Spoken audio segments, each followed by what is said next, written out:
അന്നേരം നമ്മുടെ വിക്രം പറയും രാവിലെ എണീച്ചിട്ട് വിഴുങ്ങുന്നുണ്ടല്ലോ പല്ലൊന്നും തേക്കണ്ടേന്ന് ചോദിക്കുവേ. ഇയാളെപ്പോലെ ഏറ്റവും ഒലിപ്പിച്ചൊന്നും ഉറങ്ങാത്തത് കൊണ്ട് അതൊന്നും വേണ്ട എന്ന് പറഞ്ഞിട്ട് വീണ്ടും ആപ്പിൾ കഴിക്കുവേ. എന്താ വേണമെന്ന് ചോദിക്കുവേ. കിളി കൊത്തിയത് കൊണ്ട് നല്ല മധുരം ഉണ്ടെന്നൊക്കെ പറയും കേട്ടോ. അപ്പോൾ വിക്രം ചോദിക്കും കിളി കൊത്തിയതെന്ന്. അപ്പോൾ കിളി വന്ന് ചോദിക്കുവേ. ഞാനാ കിളി.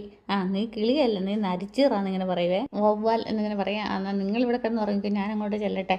നിങ്ങൾ ഉറങ്ങാൻ കാത്ത് നിൽക്കുമായിരുന്നെന്നൊക്കെ പറയും കേട്ടോ. എന്നിട്ട് ചെന്നിട്ട് അച്ഛമ്മേനൊന്ന് കാണണമെന്ന് പറയേ. അച്ഛമ്മേനെയോ എന്തിനെന്ന് ചോദിച്ചുകൊണ്ട് ചാടിപ്പരണ്ട് എണീക്കുന്നുണ്ട്. എന്തിനെന്ന് ചോദിക്കേ. വെറുതെ ഇന്നലെ രാത്രിയിൽ ഇവിടെ കൊണ്ട് ആക്കിയിട്ട് പോയതല്ലേ, അപ്പം ചെന്നൊന്ന് കാണണ്ടെന്നൊക്കെ ചോദിക്കുമ്പോഴത്തേക്കും നമ്മുടെ വിക്രം പറയുകയാണ് അതിന് നാക്കിനെ ഒരു എല്ലുമില്ലാത്തതാണ്, വേണ്ടാത്തതൊക്കെ ചോദിക്കും എന്നിങ്ങനെ വിക്രം വായിക്കോട്ടൊക്കെ വിട്ടുകൊണ്ട് പറയുകയാണ്. ആയിക്കോട്ടെ, അറിയാവുന്നതാണെങ്കിൽ മറുപടി പറഞ്ഞാൽ പോരെ എന്നിങ്ങനെ ചോദിക്കേ. അതല്ല, പിന്നെ എന്താന്ന് ചോദിക്കുക. അത് പഴയ ആളുകളല്ലേ, നമ്മളെപ്പോലെ ഒളിച്ചു വെച്ച് സംസാരിക്കാനൊന്നും അറിയില്ലല്ലോ. ഒളിച്ചു വെക്കുകയാണ്, നമ്മളെന്താ ഒളിച്ചു വെച്ചതെന്ന് ചോദിക്കുക. അതല്ല, അച്ഛമ്മ കുത്തി കുത്തി ഓരോന്നൊക്കെ ചോദിക്കും. എന്ത്? അല്ല, മുറി വെച്ച് എങ്ങനെ ഇങ്ങനെയൊക്കെ പറയുമ്പോഴത്തേക്കിനും വേദം പറയേ. മുറി വെച്ച് നമ്മൾ തല്ലുപിടിയും പിടിച്ചു. അതിനുശേഷം ഇങ്ങേര് കട്ടിലിലും കിടന്നു, ഞാൻ താഴത്തും കിടന്നു.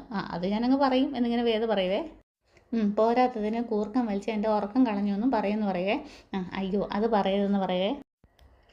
പിന്നെ എന്ത് പറയണമെന്ന് ഇങ്ങനെ ചോദിക്കുക. എന്നാലും നമ്മുടെ വിക്രം ഇങ്ങനെ കൈയൊക്കെ എടുത്ത് പൊക്കിയിട്ട് ഒന്നും പറയണ്ടെന്നിങ്ങനെ പറയുവേ. വെറുതെ നിന്നങ്ങ് ചിരിച്ചാൽ മതി എന്ന് പറയുവേ. അച്ഛമ്മ എന്ത് വിചാരിച്ചോ അതേന്നുള്ള മട്ടിൽ അല്ലേന്നിങ്ങനെ ചോദിക്കുവേ. എന്നാലും നമ്മുടെ വിക്രം എന്ന് പറയുവേ. അതൊന്നും എന്നെക്കൊണ്ട് പറ്റത്തില്ല, ഞാൻ നടന്നതൊക്കെ പറയുമെന്ന് പറയേ. അന്നേരത്തേക്ക് നമ്മുടെ വിക്രം വേദ പ്ലീസ് എന്ന് പറയേ. അയ്യടാ ഇത്ര മര്യാദയ്ക്ക് സംസാരിക്കാൻ അറിയുമോ എന്നൊക്കെ ചോദിക്കുവേ വേദ.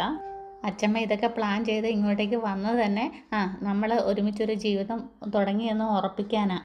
നമ്മളിങ്ങനെ ഇതിൻ്റെ അകത്ത് കഴിഞ്ഞതെന്ന് പറഞ്ഞാൽ അച്ഛമ്മയ്ക്ക് വിഷമമാകും. അപ്പോൾ അച്ഛമ്മേനെ സന്തോഷിപ്പിക്കാൻ വേണ്ടിയിട്ട് ഞാൻ ഇല്ലാത്തത് നടന്നു എന്ന് പറയണം അല്ലേന്നിങ്ങനെ വേദ ചോദിക്കുവേ. അപ്പോൾ നമ്മുടെ വിക്രം മൂളുവേ നാളത്തോട് കൂടിയിട്ട് മുണ്ടൊക്കെ പിടിച്ചുകൊണ്ടാണേ.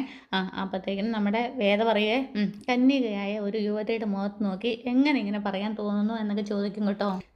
ശരി, ഞാനൊന്നും പറയുന്നില്ല, വെറുതെ ചിരിച്ചുകൊണ്ട് നിൽക്കാം എന്നിങ്ങനെ പറയുവാണേ. പിന്നെ ഒറിജിനൽ ചിരിയൊന്നും ആയിരിക്കത്തില്ല, എന്ന് പറഞ്ഞ ചിരിയായിരിക്കും എന്നൊക്കെ പറഞ്ഞ് വേദ എങ്ങോട്ടേക്ക് പോകാനായിട്ട് ഒരുങ്ങുമ്പോഴത്തേക്കിനും നമ്മുടെ വിക്രം പുറകെ നിന്ന് വിളിക്കുകയെ. അതെ, താൻ ഇങ്ങനെ പോയെന്നാൽ അച്ഛമ്മയ്ക്ക് വിശ്വാസം വരത്തില്ല. എന്നിട്ട് നമ്മുടെ വിക്രം ഇങ്ങനെ നാണം കുടുങ്ങിയിട്ട് ഇങ്ങനെ നെറ്റിയിൽ കൈയൊക്കെ വെച്ചിട്ട് പറയാണ് തലയിലിരിക്കുന്ന മുല്ലപ്പൂ ഒന്ന് പൊട്ടിച്ച് കളഞ്ഞേക്ക്. അപ്പോൾ വേദ ചോദിക്കേ.